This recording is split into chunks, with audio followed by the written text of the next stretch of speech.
I want to read from this book. This book is divided in two opposite sides, like a mirror, like Alicia's mirror. I want to read first from a long letter that Laura, the main character, addresses to her daughter, Claudia. She writes from Berlin, and she's reminding herself of many traumatic experiences she had 20 years before. So you must imagine, no, you must forget that I am a man, this man in front of you, and try to imagine that this voice comes from a woman in her 40s, a very attractive but problematic, intelligent, traumatized woman. I remember that church as totally in shadows. It must have been illuminated by the large stained glass rose windows, but I was coming into it dazzled by the sun on the plaza. And I remember it as unlit in darkness. I moved forward down the nave in that darkness until reaching the transept, and then I hear a sound to my right, a creaking in the Chapel of the Miracles. I go in there, stumbling against the benches, expecting to make out the back of the uniformed man on his knees in prayer, maybe with one knee planted on the ground, like the medieval knights, but I find nothing of the sort. At first, it seems there is no one there, no one aside from the plagues bearing their messages of gratitude, devotive offerings, canes and crutches, flasks with their bile stones, prostheses hanging from above. The living presence of so many hopes for miracles. Afterward, I can identify the sound better, the creaking of the boards of the little staircase descending from the altar. Someone is coming down, descending very slowly, as if descending from heaven. And the first thing that I see before the man himself, before the soldier in uniform, the first thing I see are those eyes gradually emerging out of the darkness. Or perhaps I am not telling it right, Claudia. They weren't emerging. It was as if those eyes were tearing at the darkness. The mayor has taken off the dark glasses he had been wearing in the street, and now those gray eyes, like a Siberian husky's, those taciturn eyes, or maybe sorrowful ones, are gazing at me as if it hurts them to look at me, or as if it hurts them to see in me something that they still haven't seen but that they will. The man finishes coming down from the altar and comes over toward me unhurried, removing himself from the darkness. He's tall, vigorous, clean-shaven, his brows and cheeks gaunt and sunken, so that you can see his jaw muscles working as if he were constantly gnawing at his heart. But this is something I will see later on, much later. I would say he looks handsome, if an egg sheathed in human skin can be called handsome.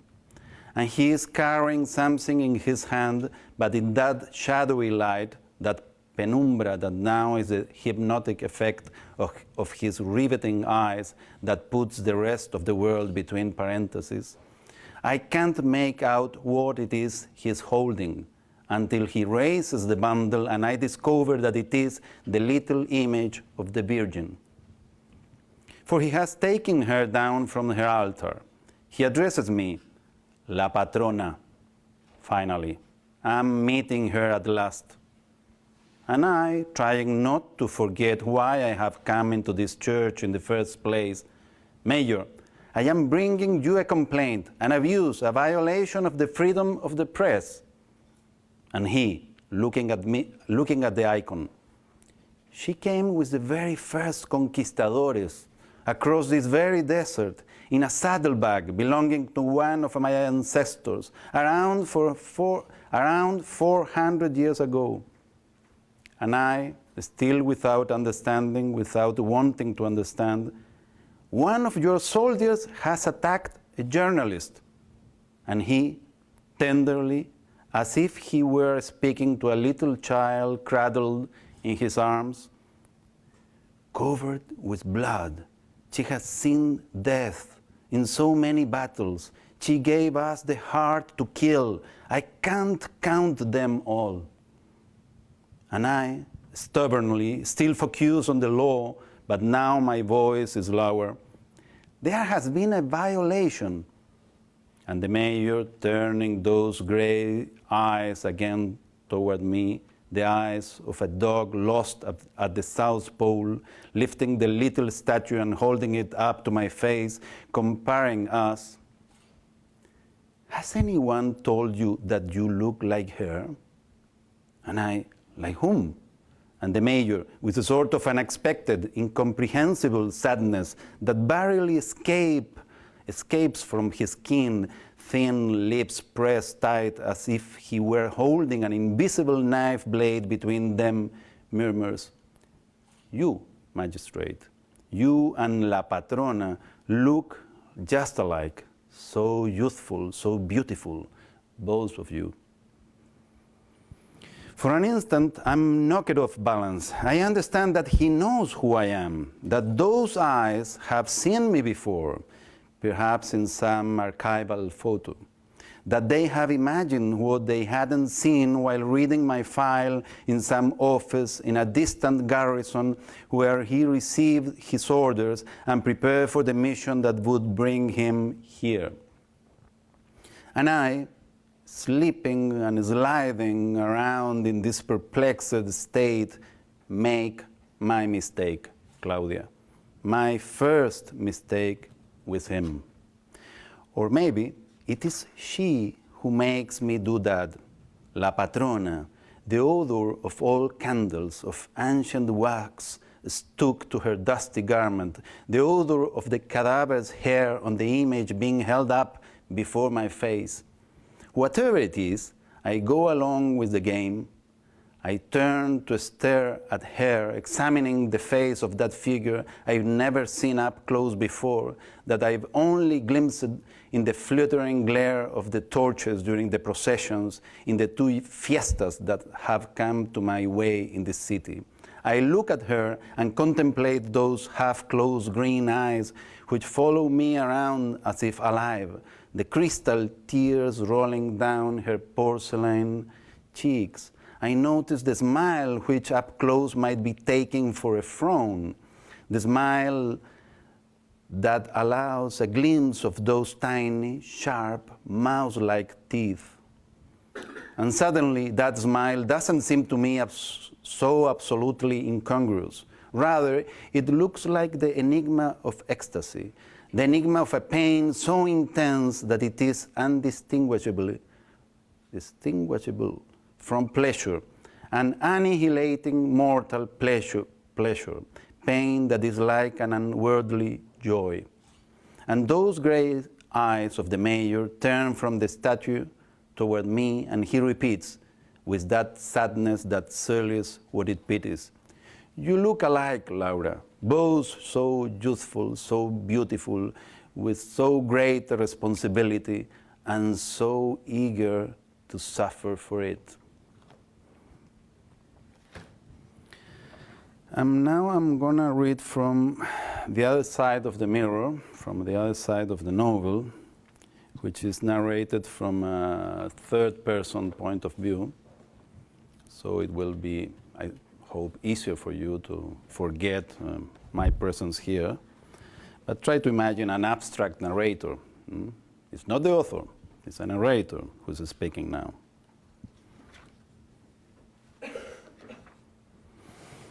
This scene occurs during a 3-day fiesta, religious fiesta in this little village called Pampa Hundida, in the middle of the desierto de Atacama, the Atacama Desert, the driest desert on earth, they say, in the north part of Chile.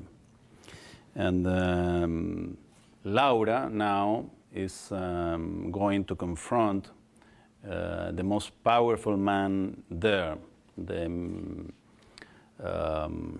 former mayor, but not major. Now I realize, confusion. Alcalde, how do you say that? It's a mayor. Yeah. The former mayor of the town, but he's still the richest and most powerful man in that city. Mamani, Boris Mamani. And besides, he is the leader of the most important procession team. There are teams, different teams that they dance during the whole fiesta, during the 3 days. And he owns this baile, it's called. The same deaf-mute who had read Laura's lips at the entrance and after a lengthy hesitation allowed her to enter, staggered into the warehouse, pulling a huge clothes hanger on little wheels. It was a device for a traveling actor from which dangled all the pieces of Mamani's dance costume for the ceremony of the grand finale, the uniform of the caporal mayor of the whole Diablada. That's the name of the fiesta in reality. In which, as the leader of the most outstanding band, he was to shine at the head of the principal procession come midnight. The deaf-mute pulled the closest hanger toward the corridor down the center of the warehouse, among the small barrels where Mamani was to go through the array of garments. Does it matter to you if I dress in front of you, magistrate? The time for the procession is drawing close, and as I am sensitive to the cold, I like to do it here, the warmest spot in the warehouse. Besides, you will see nothing that might attract you, I shouldn't imagine. And Mamani smiled with a bit of coquetry that made his eyes slant even more. The dark grooves where gleamed a spark of softened joviality, resigned, given over to his own larger than usual humanity. The next moment, the caporal mayor slipped out of his robe and passed it to the deaf-mute. Laura could see his bulky nipples pointed with the darker hairless ovals of his sagging areolas, the double paunch which in its turn hung down in folds, almost hiding his sex encased in silken violet-colored briefs, which were held to his body with black tie strings sunk into the overflowing flesh of his hips, where the massive muscles of his thighs ended, furrowed by cerulean veins. And when he stooped over, saw his valet, because now Laura understood that this was the deaf-mute's role, that of a personal assistant and a valet and a waiter, could slip over his shoulders the camisole of some rough fabric, almost stiff. She glimpsed his huge naked buttocks, which the briefs didn't not cover, snow white and at the same time shaded in the valleys of those swollen cheeks, semi-spherical and nibbled on, like the moon that would be appearing in a couple of hours. What did you wish to talk to me about, Mamani? About so many things, magistrate, or perhaps about one thing only, the Diablada. 20 years ago, you took an interest in the fiesta. You asked about the origins of our customs, our costumes, both customs and costumes. But you were too young, and I believe you only listened to yourself, to what you had decided to believe, what you knew too well to believe. You never heard me, not really. On the other hand, I have noticed this. You listen more now. You have been walking through the city listening to us, and I believe you have come for this purpose, to hear me out at last. Laura thought she could recall now the only conversation between them during a fiesta 20 years back. She had asked him about the origin of this magnificent suit which he was putting on now. the attire of the caporal mayor of the Diablada, about the totemic animals, the mask and its horns. And now that she thought of it, she could not recall how he had responded, nor did she recall much about its syncretism, how it went back on the European side to the medieval devil, he of the sacramental autos da fe and the fires, and further back to the satyrs who worshipped Dionysius in the Bacchanalia, and on the Andean side to the gods who had been defeated but not conquered, the cult of the idols of Tiahuanaco, to the birds of prey and the lions who had retired to the mountain peaks and taken to wearing masks but did not disappear. She recalled all this, yes, but vaguely. And perhaps in this, too, Mamani was right. The erect young woman, the youngest judge in the system, proud of her rationality, mistress of her future, she had really not heard his complicated stories very well, his memories disguised as legend, his myths. The ancient mestizo resentment to which was added the sticky atmosphere of the warehouse. I told you at the time that I had inherited this costume, he was saying to her, indicating the suit on the clothes hanger, the terrifying mask hanging from one of its higher extremes.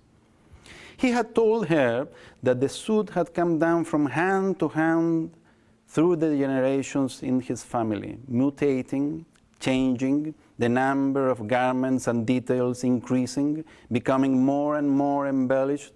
The only thing that kept growing more and more enriched in the general impoverishment, but always the same. And the oldest child had inherited it, along with the scepter of the cacique, the curaca of that oasis. In fact, the devil's suit was the original uniform of the curacas in their ceremonial condition as shamans, where the horns were occasionally feathers, which sometimes represented horns. That he told her. He had mentioned that detail to her back then when she was too much the mistress of her own mind and future to pay much attention to the stories of titles without legal support like that of curaca. Curaca. Laura had to agree with him.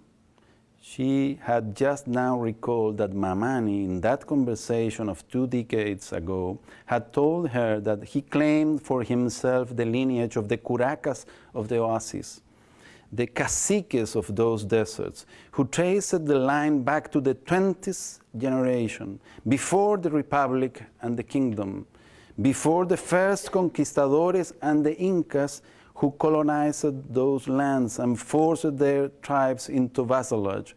Before all the others, the Mamanis were caciques around the desert wells. Since the dawn of history, even before the Sun Kingdom, in the time of the idols, much before the white men arrived with their single god, they were here. And they danced their dances and dressed themselves in similar costumes, prior to 1,000 metamorphoses, but nonetheless the same, such as this one he would put on now. This suit, the curaca told her, was not only a form of dress, but also a history, a register, a living archive of the deeds of his line, of his gods, who had been reborn into the camouflage of other gods. A story which he, Mamani, had heard from his forebears, but also had in his turn investigated and filled in when he realized that on the other side of his story, of his history, the white side, on the white half of his mestizo blood, he would never have a place, as if he had never existed. One part denies the other, which in its turn rejects the former. That was where the paradox lay. His white blood would reject his Indian blood, but at the same time his white blood was condemned to be mingled with the other. It was the most insidious of punishments. Early on, he had found out that he got nothing out of being the curaca and a descendant of curacas. He got nothing out of the fact that his family was one of the most ancient lineages of these deserts, since the unwritten law, the law of the races in that country, did not favor him and never would. He was a mestizo, coppery-colored, Indian-like. The stronger traits from his indigenous side had bloomed in his skin color and his features. Though he went to the university, his stay there only served to show him that he had nothing in common with those professions where, no matter how talented he was, he would always occupy a step or maybe 10 steps lower than those who belonged with him in other respects. Did she know he had wanted to study architecture? Yes, he had tried that. And although he was the best student in the 2 courses he had managed to get through, he was forced to abandon that career when his father died, and the little money gotten from the sale of some water rights ran out. They had been forced to sell the water to keep him in the provincial university where he had gone to study, and even that had dried up. And he had to come back home without his diploma under his arm, but bearing the bitterest knowledge yet learned, once and for all. Those 2 years were enough to show him that although he might be the best student, they would never let him be the best in his career. That the big architectural firms where they did the futuristic designs for the best buildings would always be forbidden to him by an unwritten law, which was nonetheless stronger than the law codes, the law of the skin. He could read entire libraries and use torrents of ink to teach himself, but in the end, always the pigment of his skin would defeat him. Race. His race was an unpardonable debt that he would never be able to pay. And then, at 20 years of age and completely broke, coming home in defeat to the pampas of his ancestors, to the oasis lost in the desert, he had decided to be the first in his province instead of being the second in Rome. And then Mamani laughed. He really never wanted to be second in anything. And so he reclaimed his rights as curaca. He got the family titles validated for desolate pampas that no one wanted and for mining claims long ago exhausted, and he had made them productive and flourishing. He had associated himself with capitalists to graft grapes for export on the old native stock, and he had worked tirelessly from sun-up to sundown, at first with his own arms, and later on with those of many of his own ethnic stock, pure or mixed like himself, that he had set on their feet to turn that valley into the orchard which you saw there just now, and to promise you the paradise that it would become someday if his plans for the largest worship complex on the continent ever come to pass. Laura brought to mind the image of the lunar dome of the table at the city council meeting, the futuristic city in the desert planned by this frustrated architect. Yes, I designed it myself, the new city. Mamani confirmed for her, reading her mind, anticipating her conclusions, while allowing himself to be tied by the ballet into the lower portion of the baggy riding pants. For that, to design his future splendor, he had gotten himself into politics and made his way into the city council, council where none of his kind had ever reached, and by means of his intelligence and a lot of hard work, working while others slept and never raising his voice to anyone, although the slab of their disdain was burning with him, he had finally come to seat himself at the head of the table in that meeting room where all the other municipal officials were whiteys. Didn't it seem strange to the judge? Was it not repugnant to her innate sense of justice that he should have had to wait, despite his merits, until a dictatorship came along to name him mayor, because before that the whiteys or the parties and the council, either on the left or the right, had never consent to allow him to advance?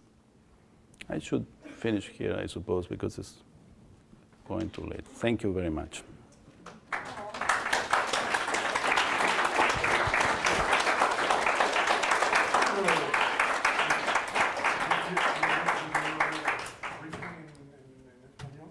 Yes.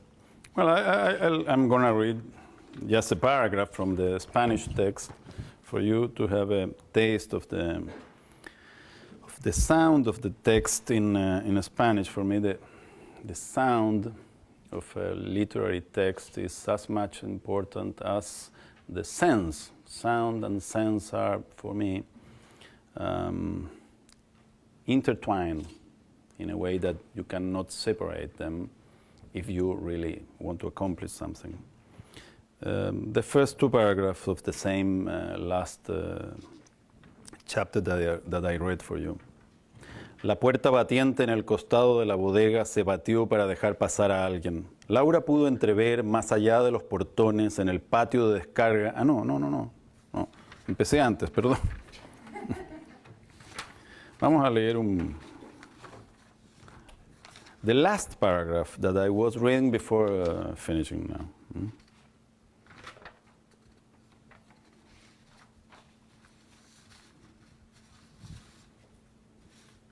Sí, la diseñé yo mismo, la nueva ciudad, le confirmaba Mamani adivinándola, anticipándose a sus conclusiones, dejándose amarrar por el camarero las perneras de los pantalones bombachos de montar. Para eso, para diseñar un futuro esplendor, se había metido en política, se había abierto paso hasta el Consejo Municipal, donde nunca uno de los suyos había llegado, y a punta de inteligencia y de trabajo, de trabajar cuando los demás dormían y nunca levantarle la voz a nadie, aunque le ardiera por dentro el bofetón del desprecio, había llegado a sentarse a la cabeza en ese salón donde todos los demás ediles eran blanquitos. No le extrañaba a la magistrada, no le repugnaba a su sentido innato de la justicia que él hubiera tenido que esperar, a pesar de sus méritos, a que viniera una dictadura para que lo designaran alcalde, porque los blanquitos de los partidos y del consejo jamás antes consintieron en dejarle el paso ni en izquierdas ni en derechas. Que yo haya tenido que esperar a una dictadura para que ella me diera oficialmente lo que ya era mío, lo que siempre fue mi cargo de curaca, exclamó. Y no sigo porque me estoy pasando de donde estaba.